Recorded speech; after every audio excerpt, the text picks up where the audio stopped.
যদি খারাপ মুডে থাকে, রান করে নাই বা এরকম কিছু হয়েছে, খুবই মানে মানে মানে মেন্টালি ধরেন ইয়াতে ডিস্টার্ব আছে, ও দেখা যাচ্ছে স্লিপিং করতো। তো ইমরুল কায়েসের কাছে জানতে চাইবো, কায়েস যখন মুশফিকের সাথে প্রথম দেখা হয়েছিল, হ্যাঁ, তখন সেই স্মৃতিটা মনে আছে? জি, আমার আসলে ওর সাথে ফার্স্ট দেখা হয় 2007 এ, আমি যখন ভিক্টোরিয়া টিমে প্রিমিয়ার ডিভিশনে কল পাই। মুশফিক ওই বছরে ভিক্টোরিয়াতে খেলে, এবং আমার মনে আছে যে ও জাস্ট ওই তখন থেকে ওর সাথে আমার প্রথম পরিচয়। ও খুব বেশি ম্যাচ খেলতে পুরো সিজন খেলে নাই, হয়তোবা হাফ সিজন খেলেছিল, তারপর ন্যাশনাল টিমে আবার কল পেয়ে গেছিল।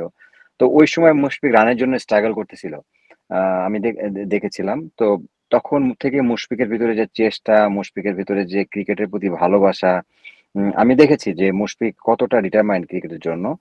আহ, এই তো তারপর থেকে তো মুশফিক ন্যাশনাল টিমে মানে চান্স পেয়েছিল। তারপর আমিও কয়েক বছর পরে যখন ন্যাশনাল টিমে চান্স পেলাম, এরপর থেকে তো জার্নি আমাদের প্রায় অলমোস্ট 2019 পর্যন্ত একসাথেই ছিলাম। মানে এটা, মানে কি বলবো, যে ওর সাথে আমি ভেরি মাচ লাকি যে ওর মতো একজন প্লেয়ারের সাথে ইন্টারন্যাশনাল ক্রিকেট খেলতে পেরেছি, ড্রেসিং রুম শেয়ার করতে পেরেছি, এবং খুব কাছের থেকে আমি মুশফিককে দেখেছি তার প্রফেশনালিজম, যে কিভাবে সে একজন প্লেয়ার মেনটেন করে। অনেস্টি বলেন, ডেডিকেশন বলেন, সব দিক থেকে বলবো যে মানে বাংলাদেশে একমাত্র ব্যক্তি যে তাকে অনেকেই মানে ফলো করা উচিত। এক্স্যাক্টলি। আমরা একটু আপনার কাছে জানতে চাইবো, মুশফিককে নিয়ে আপনার স্পেশাল কোনো মেমোরি, বিশেষ করে মাঠে তো অনেক সময় পার্টনারশিপ হয়েছে সাদা পোশাকে, আমরা যেহেতু আজকে সাদা পোশাক নিয়ে আলোচনা করব, এনি স্পেশাল মেমোরি? না, মেমোরি তো আসলে দেখেন, আমরা একসাথে 10-12 বছর একসাথে টাইম স্পেন্ড করেছি, অনেক দেশে ট্যুর করেছি একসাথে। অনেক মেমোরি আছে, একটা পার্টিকুলার মেমোরি বলাটা মুশকিল।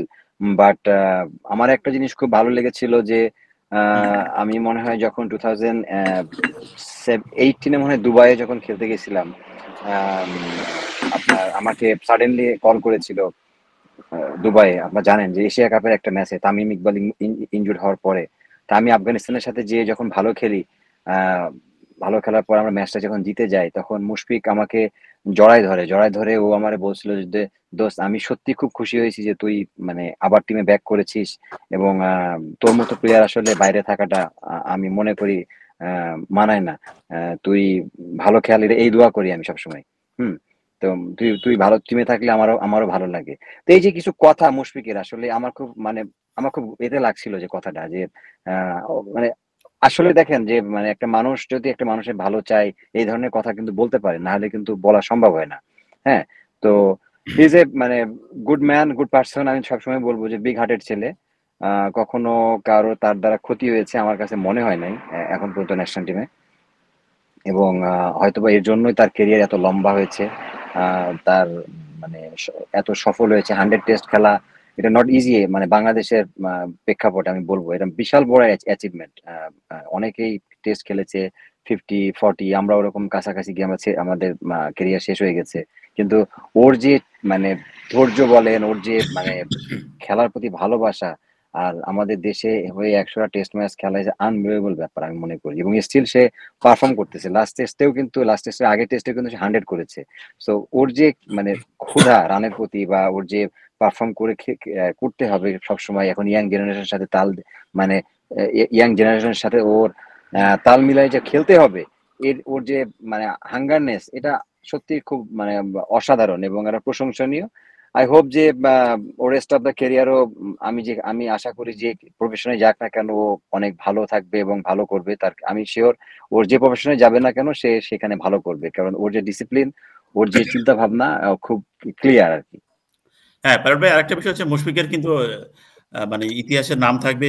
আরেকটা বিষয় সেটা হচ্ছে প্রথম বাংলাদেশের ডাবল সেঞ্চুরিয়ান। শ্রীলঙ্কায় গলে সেটা ছিলেন। প্রথম ডাবল সেঞ্চুরি হাঁকান। এখন অলরেডি 2টা ডাবল সেঞ্চুরির মালিক। এবং বাংলাদেশের হয়ে টেস্টে তো সবচেয়ে বেশি রান, তারপরে হচ্ছে ব্যক্তিগত সর্বোচ্চ 219 রান, সবই মোটামুটি মুশফিকুর রহিমের দখলেই। মুশফিক প্রবাবলি 3টা ডাবল সেঞ্চুরি করছে না? 3টা? আমার ভুল 3টা হতে পারে। মনে হয়। হতে পারে। 3টা। আমার 2টা, মানে একটা হচ্ছে জিম্বাবুয়ের সাথে, আরেকটা হচ্ছে শ্রীলঙ্কার সাথে মনে আছে, হয়তো আরেকটা থাকতে পারে। আরেকটা আরেকটাও বিষয় করেছে মনে হয়। হতে পারে। আচ্ছা, প্যারট ভাই, জি, ধরেন মুশফিকের বয়স প্রায় এটা 38। এটা আশরাফুল ভালো বলতে পারবে, আশরাফুলের মেমোরি ওর খুব ভালো। পুরো কম্পিউটারের মেমোরি। আরেকটা হচ্ছে আমি কায়েস একটা জিনিস আপনার সাথে জানতে চাই কায়েস, সেটা হচ্ছে 2017 সালে নিউজিল্যান্ডের আই থিঙ্ক সেটা হচ্ছে ওয়েলিংটনে, যেখানে ব্যাট করা খুব কঠিন। মনে আছে সেদিন সাকিব আল হাসানের সাথে একটা পার্টনারশিপ করেছিল, রেকর্ড আই থিঙ্ক খুব লম্বা। সেই ম্যাচে আপনিও ছিলেন, ইনজুরিতে পড়েছিলেন। সেই ব্যাটিংটা একেবারেই, পাইলট ভাই নিশ্চয়ই আপনার সম্ভবত ইয়েতে ওয়েলিংটনে খেলার অভিজ্ঞতা কি ছিল আপনার, পাইলট ভাই? অনেক বাতাস, অনেক বাতাস, ভয়ঙ্কর শুধু বাতাস। বাতাস আর বাতাস। পাইলট ভাই সেখানে ডমিনেট করে, কায়েস মনে আছে ওরা মনে হয় প্রায় একদিনের বেশি ব্যাটিং করেছিল এই দুইজন, সাকিব আর হ্যাঁ, জি। মুশফিক। তারপর ওই ম্যাচে আপনি ইনজুরিতে পড়েন। সেই ম্যাচটা, ওই ম্যাচের মেমোরির কথা মনে আছে, ব্যাটিংটা স্পেশালি? না, অবভিয়াসলি মুশফিকের যে পার্টিকুলারলি ওই ম্যাচে না, আপনি অনেকগুলো ম্যাচে তার তো এরকম ব্যাটিং আছে। মুশফিক ওয়েলিংটনে যেই দিন যে ইনিংসটা খেলেছিল, আমার মনে আছে যে আর্লি উইকেটে তামিম একটু এগ্রেসিভ ব্যাটিং করে 50 করে আউট হয়ে গেছিল। আমি স্টার্টিং এ ব্যাটিং করার সময় ইনজুরি পড়ে গেলাম, প্রবলি 20-22 করার পরে। তো এরা যেভাবে কি হ্যান্ডেল করেছিল, আসলে ওইখানে বল বাউন্স ছিল, সুইং করতেছিল, বাতাস, পাইলট ভাই যেটা বললো, ওখানে অনেক বাতাস থাকে এবং বল অনেকক্ষণ সারাক্ষণ সুইং করতে থাকে, মুভমেন্ট থাকে। তো ওই সিচুয়েশনে যারা মানে তামিম, সরি, সাকিব আর মুশফিক যেভাবে হ্যান্ডেল করেছে, এটা এরা তো আসলে ওরা খেলছে, ওরাই মানে ওই জায়গায় ছিল, ওরা যারা যারা খেলা দেখেছে তারাই ভালো বলতে পারবে যে আসলে ওই সিচুয়েশনটা কেমন ছিল। আপনারা জানেন যে ওরা আউট হওয়ার পরে কিন্তু আমাদের টিম কিন্তু অল আউট হয়ে গেছিল, ইমিডিয়েটলি অল আউট হয়ে গেছিল। তো মানে তার মানে হচ্ছে ফেভার, মানে কন্ডিশন কখনোই আমাদের ফেভারে ছিল না, সবসময় নিউজিল্যান্ড ফেভার ছিল কন্ডিশন। তো এটা অবভিয়াসলি তাদের ক্রেডিট দিতে হয়, কারণ ওই রকম সারফেসে ব্যাটিং করা নট ইজি। সাকিবের ব্রিলিয়ান্ট ডাবল 100, মুশফিকের 100। সো এটা মানে বা এগুলা ক্লাস প্লেয়ার ছাড়া সম্ভব না। এটা আমি আপনার যতই বলি না কেন প্রশংসা করা, এক কথায় যেগুলা কোয়ালিটি লাগে এবং তাদের ক্লাস লাগে, না হলে আসলে এইসব কন্ডিশনে এইভাবে রান করা সম্ভব না। যেহেতু আমরা বলেছিলাম যে উইকেটের পিছনে কথা বলা বা স্লেজিং একটা শিল্প, কিন্তু সেটা পাইলট ভাই বাংলাদেশ ক্রিকেটের প্রতিষ্ঠা করছে। আচ্ছা, মুশফিক কি স্লেজিং করে? না, প্রতিষ্ঠা আমি না, আমাদের পূর্বপুরুষরা করে গেছে। আপনি এস্টাবলিশ করছেন, বাকিরা কাছে। আরে আমরা তো দেখে শিখেছি। ও আচ্ছা। কায়েস, মুশফিক কি উইকেটের পিছনে স্লেজিং করে? আমরা যে মুশফিককে চিনি, সে কি স্লেজিং করতে পারে? মুশফিক হ্যাঁ, ভদ্র স্লেজার। ওর মুডের উপরে ডিপেন্ড করতো। মুশফিক যদি আপনার খুব ভালো মুডে আছে, রান করেছে, কাউকে কিছু বলবে না। যদি খারাপ মুডে থাকে, রান করে নাই বা এরকম কিছু হয়েছে, খুবই মানে মানে মানে মেন্টালি ধরেন নিয়ে ডিস্টার্ব আছে, ও দেখা যাচ্ছে স্লিপিং করতো, মানে নিজেকে কন্ট্রোল করতে পারতো না। আমি বলবো না, বাট এখন আমি জানি না, লাস্ট যখন যত বছর ওর সাথে অনেকদিন খেলি না একসাথে ন্যাশনাল টিমে বলেন বন্ধুতে, বাট এই সিচুয়েশনে মুশফিকের কতটুকু কি হয়েছে আমি জানি না। বাট ওভারঅল যদি আপনি বলেন যে স্লেজিং করে না, তা না, করতো, বাট ওই রকম না। ইমরুল, আমরা শেষ মুশফিকের প্রতি, বন্ধুর প্রতি একটা বাণী, একটা বার্তা। না, ডেফিনেটলি জাহিদ ভাই ফিনোমিনাল ক্রিকেট ক্যারিয়ার। আমি বলবো যে আসলে এটা আই ফিল রিয়েলি প্রাউড যে ওর সাথে ক্রিকেট খেলতে পেরেছি, এবং লাস্ট ওর যে 100তম টেস্ট ম্যাচ খেলবে, এটা দেখবো আমি ওর খেলাটা। এবং আমি wish all the best, wish him all the best, যে মুশফিক 100তম টেস্টের জন্য একটা বড় 100 করতে পারে, এবং ও এমন একটা স্মরণীয় মুহূর্ত করে রাখুক যে বাংলাদেশ হিস্ট্রিতে, বাংলাদেশ ক্রিকেট হিস্ট্রিতে মুশফিকরে মানুষ ফলো করে, যে না, মুশফিক ভাই 100 টেস্ট খেলেছে, 100 টেস্টে 100 করেছে।